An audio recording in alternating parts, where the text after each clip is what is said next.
할렐루야. 2월 2일 월요일 매일 성경 묵상 말씀입니다. 오늘 말씀은 요한복음 1장 19절에서 34절의 말씀입니다.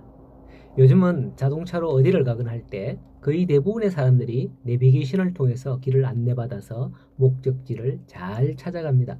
그리고 시내 주행을 할 때도 요즘은 속도 제한, 단속 카메라가 얼마나 많든지 까딱 잘못하면 위반해서 벌금을 낼 수 있는데 내비게이션이 가는 길에 속도를 알려주기 때문에 상당히 편리하게 갈 수 있죠. 내비게이션이 길을 안내해주기 때문인 것입니다.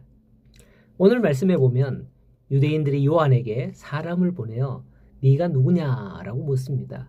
그때 요한이 하는 말이 23절에 나는 선지자 이사야의 말과 같이 주의 길을 곧게 하라고 광야에서 외치는 자의 소리다라고 하는 겁니다.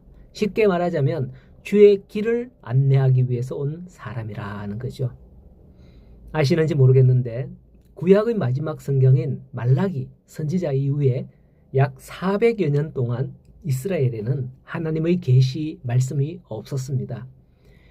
10년이 지나도 강산이 변한다고 했는데 우리나라가 일제 36년을 겪으면서 이렇게 많이 변했잖아요.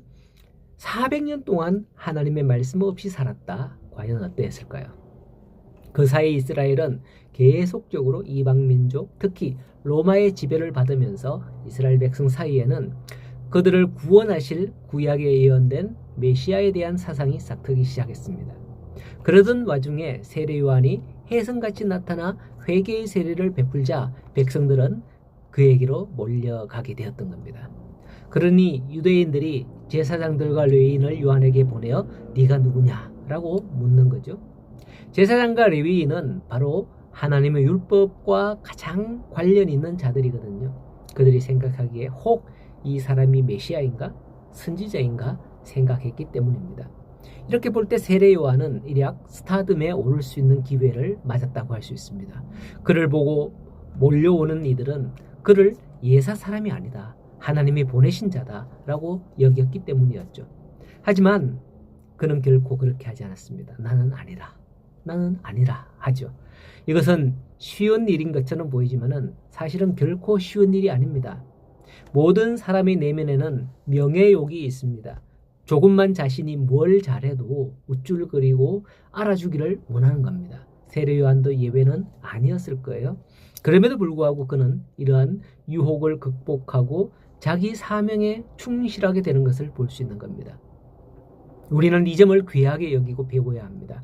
사람은 물론이고 모든 피조물에게는 각자의 위치와 역할이 있는 거예요. 원숭이가 사람을 흉내낸다고 해서 사람이 되는 게 아니며 강아지가 아무리 똑똑하다고 해서 가문을 이을 수 있는 사람이 되는 게 아닙니다. 이처럼 사람이 자신을 우상화하고 신격화한다고 해서 정말로 신이 되는 게 아닌 거죠. 우리는 이 세계에서 어떤 지위에 있고 또 사람들이 어떻게 행하든 생각하든 하나님께서 명하신 그 경계를 넘어서서는 안 됩니다. 우리는 죄인이었으나 주의 은혜를 입어 구원을 얻게 되었음을 깨닫고 언제나 겸손하게 최신할 수 있어야 하겠습니다. 23절을 보면 세례 요한은 자신이 누구이며 자신의 역할이 무엇인지 분명히 알았다는 게 나와요. 나는 선지자 이사야의 말과 같이 주의 길을 곧게 하라고 광야에서 외치는 자의 소리다 라고 하죠. 우리는 이 대목에서 신실한 일꾼, 청지기, 이 청지기가 반드시 갖춰야 할 그 덕목이 무엇인지 알게 됩니다. 바로 자기에 대한 분명한 인식이라는 사실이죠. 성도는 하나님만 알아서도 안 되고 자기만 알아서도 안 됩니다. 하나님은 아는데 자기를 모르는 사람 어떤 사람일까요? 또 자기는 아는데 하나님을 모르면 어떤 사람이 될까요? 하나님을 알고 나를 알 때에 하나님 앞에서 내가 어떤 존재인가 하는 요한과 같은 이런 인식을 갖게 되는 거예요. 27절에 보면 자기는 그의 발에 신발끈을 풀기도 감당하지 못하는 사람이다 라고 하였습니다. 당시 광야길은 먼지가 많기에 집에 손님이 오면 손님의 신발끈을 풀어주고 발을 씻어주는 게 종들이 하는 일 중에 하나였습니다. 그런데 요한은 이러한 종으로서의 예수님의 발을 만지기에도 부족한 사람이다 라는 것입니다. 우리는 여기서 예수님 앞에 어떤 태도를 취해야 하는지 깨닫게 해줍니다. 죄인인 우리는 그의 종이 될 자격도 없음을 알아야 한다는 거죠. 세례 요한은 인간의 이러한 실상을 바로 인식하고 있었기에 예수님 앞에서 자기를 겸손히 낮추는 겁니다. 하나님을 만난 자는 자기 자신을 돌아볼 수밖에 없는 것입니다. 세례 요한은 33절에 성령이 내리셔서 누구 위에 머무는 것을 보거든 그가 성령으로 세례 베푸는 자인 줄 알라 하는 말씀을 들었습니다. 이에 32절에 세례 요한은 이렇게 말했던 거예요. 내가 보매 성령이 비둘기같이 하늘로부터 내려 그의 위에 머물러 있더라. 성령이 내려오는 것을 거기 모든 사람이 다 본 거 아니에요. 사실 오직 세례 요한이 보았다는 거죠. 그리고는 34절에 거기 있는 모든 사람들에게 내가 보고 그가 하나님의 아들이심을 증언하노라 하는 겁니다.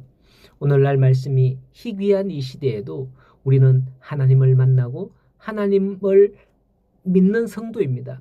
우리는 성도로서 세례 요한과 같이 내가 만난 하나님을 증언하는 자가 되어야 되겠습니다. 내가 본 하나님을 증언하는 자가 되어야 되겠습니다. 길을 찾는 자들에게 믿음의 내비게이션이 되어야 되겠습니다. 요한과 같은 믿음으로 예수 그리스도를 증언하는 자가 되는 삶을 사시는 이 한 주간이 되시기를 간절히 소원합니다. 믿음으로 승리하십시오.